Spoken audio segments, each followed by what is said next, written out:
Baik, kita ke informasi selanjutnya. Nah, ini jelang bulan Ramadan, harga daging sapi di sejumlah pasar di Jakarta mulai beranjak naik. Hal ini pun berdampak pada omset pedagang yang menurun. Menjelang puasa Ramadan, harga daging sapi lokal di Pasar Kebayoran Lama, Jakarta Selatan belum juga normal. Bahkan harga daging sapi mencapai Rp120.000 per kilogramnya, dari sebelumnya di kisaran Rp100.000. Para pedagang khawatir dengan rencana naiknya biaya potong yang membuat harga daging terancam semakin naik.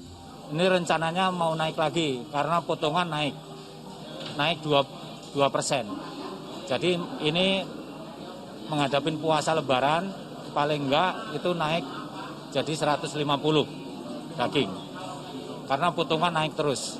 Para pedagang pun mengeluhkan berkurangnya pasokan daging sapi, sementara permintaan jelang puasa Ramadan pun biasanya sangat tinggi. Nah, rencananya pemerintah ini akan melakukan impor daging pada Maret 2021. Diharapkan dengan adanya kebijakan ini, harga daging dan juga kebutuhan pokok lainnya dapat stabil menjelang Ramadan dan juga Hari Raya Idul Fitri. Sementara itu harga daging sapi di Pasar Tebet, Jakarta Selatan justru sudah naik mencapai Rp135.000 per kilogram. Harga ini naik dari Rp120.000 per kilogram dalam sepekan terakhir. Harga daging sapi yang tidak juga stabil membuat omset pedagang pun menurun. Ditambah para pembeli kini mengurangi pembeliannya. Kenaikan serupa juga terjadi pada daging ayam negeri yang mencapai Rp45.000 per ekor dari sebelumnya Rp40.000 per ekor. Kenaikan ini terjadi sejak 2 minggu terakhir. Tim Liputan melaporkan. Ya, sepertinya ini gejala tahunan. Ya, kalau memang sudah mendekati bulan suci Ramadan, pasti saja harga-harga kebutuhan pokok melonjak naik. Kalau buat kita semua nih Ustaz, untuk menyambut bulan suci Ramadan, baiknya seperti apa ya Ustaz agar perilaku kita tidak terlalu konsumtif? Ya Mbak Sheila, Ramadan itu di antara hikmahnya adalah kita merasakan yang dirasakan oleh orang-orang yang tidak mampu, tidak berpunya. Bagaimana mungkin kita mendapatkan hikmah itu kalau perilaku konsumtif kita di Ramadan semakin meningkat. Di antara hikmah itulah yang kemudian para ulama menuntun kita bahwa manusia yang beriman di bulan Ramadan sungguh akan diuji. Ujian yang paling berat adalah ujian kesabarannya. Kesabaran terhadap konsumsi, kesabaran terhadap makan dan minuman. Sepanjang siang hari ia mampu menahan. Harusnya setelah ia mampu menahan sepanjang siang hari tadi, maka ia juga mampu menahannya di waktu-waktu yang lain.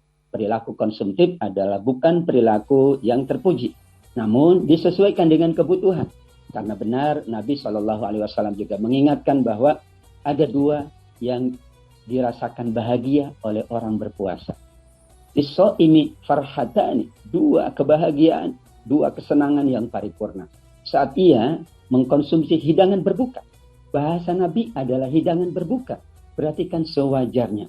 Perhatikan yang wajar, yang tidak berlebih-lebihan. Dan kemudian ketika nanti ia bertemu dengan Allah Subhanahu wa Ta'ala. Yang kedua, inilah bulan Ramadan. Yang akan digali dari Ramadan adalah perilaku ibadah, perilaku amal soleh kita. Bahkan ada ibadah harta yang itu menjadi ciri Nabi di bulan Ramadan. Karena Rasulullah ajwadan nas wa ajwada ma yakun fi Ramadan. Rasul itu dermawan, ibadah harta. Dan lebih dermawan di bulan Ramadan. Untuk itu keadaan yang demikian harusnya disikapi dengan sikap yang lebih qanaah lagi, lebih wajar menghadapinya. Demikian juga justru kita berusaha untuk membantu yang membutuhkan sehingga kita dapat mengambil hikmah di antara hikmah-hikmah Ramadan.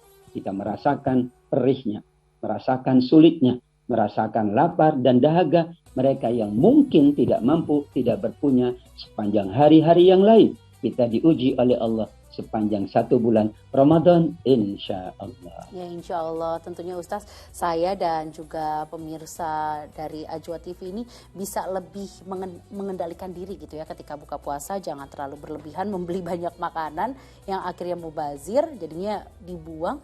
Nah, justru lebih baik kita harus meningkatkan keimanan kita dengan beribadah tentu ya Ustaz ya.